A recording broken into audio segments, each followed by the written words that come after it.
So, anyhow, he asked the devotees to go find Lord Nityananda. And there's this wonderful description finally when Lord Chaitanya and Lord Nityananda see each other. It's just absolutely ecstatic. They just become lost in the ecstatic bliss of love of Godhead. And at that time, Lord Chaitanya and Lord Nityananda began to spread the Sankirtan movement in the Navadvip area.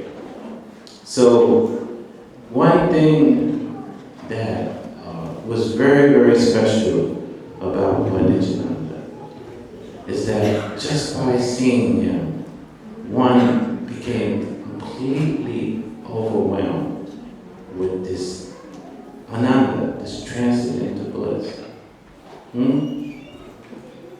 It was just emanating from him. So eventually, Lord Chaitanya took sannyas and he went to Puri. And he finally asked Lord Nityananda that, because Bengal was a tough place. Do we have anyone here from Bengal? No Bengal? You Bengali? So Bengal was a tough place, even for Lord Chaitanya. He had a tough time preaching in Bengal. They gave him a hard time. So he called Lord Nityananda and he said, I want you to go and I want you to preach in Bengal and deliver all of the fallen souls in Bengal. And I have to tell you, when I first left, the first time we took this jumbo jet from New York City and we landed in Calcutta, right? After being in this Krishna consciousness movement and only seeing Srila Prabhupada, and sometimes it was very difficult. You know, going out in the streets, we would go out with dhotis on and do bhajan. It was very, very difficult to try to spread Krishna consciousness. Most of the time, people would think we were crazy. So when we got off the plane and we got in these buses in Calcutta, and as soon as we would have this big kirtan, and we were sticking our hands outside the bus, and all the village people, everyone was saying, Jai Nitai Gaur, Jai Nitai Gaur, Jai Nitai. I was shocked. It's like everyone was just Jai Nitai as soon as they saw us. I was totally shocked. That was the potency of Lord Nityananda. That he spread this Krishna consciousness all over Bengal on the order of Lord Chaitanya.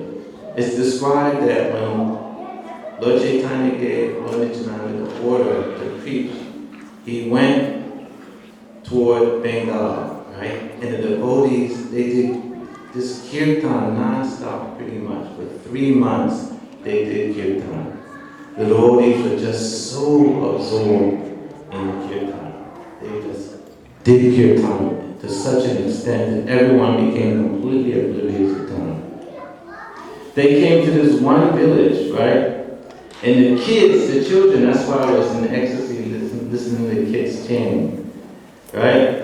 The children became so fired up when they saw the Lord Nityananda that they were taking the trees and they were yanking the trees out of their roots, right? And then Lord Nityananda, he saw these kids and he said, man, these kids are really fired up. What's wrong with them? And then the parents said that, actually, you know what? These children, they haven't eaten for 3 days. They hadn't eaten for 3 days. It's just by seeing Lord Nityananda, they became so overwhelmed with ecstasy that they were just bouncing off the walls. So that is the potency of Lord Nityananda, and not only Lord Nityananda, Lord Nityananda's sincere devotees like Srila Prabhupada. How is it possible for Srila Prabhupada to come and to transform the Westerners into Krishna devotees if he wasn't a sincere, wonderful devotee like Lord Nityananda? And I can tell you, just by seeing Srila Prabhupada, you would just become totally ecstatic and just forget everything. It's not a number to know everything by Srila Prabhupada's mercy. So that is the special quality of Lord Nityananda. He was so absorbed in Krishna and Krishna consciousness that just by seeing him, he forgot about everything. So I'm going to end with one more pastime from Antali. So when Lord Chaitanya gave Lord Nityananda the order to travel in Bengal, finally Lord Nityananda went to Bengal, and he had all of his devotees, and they were going from one house to another performing Sankirtan. And at that time,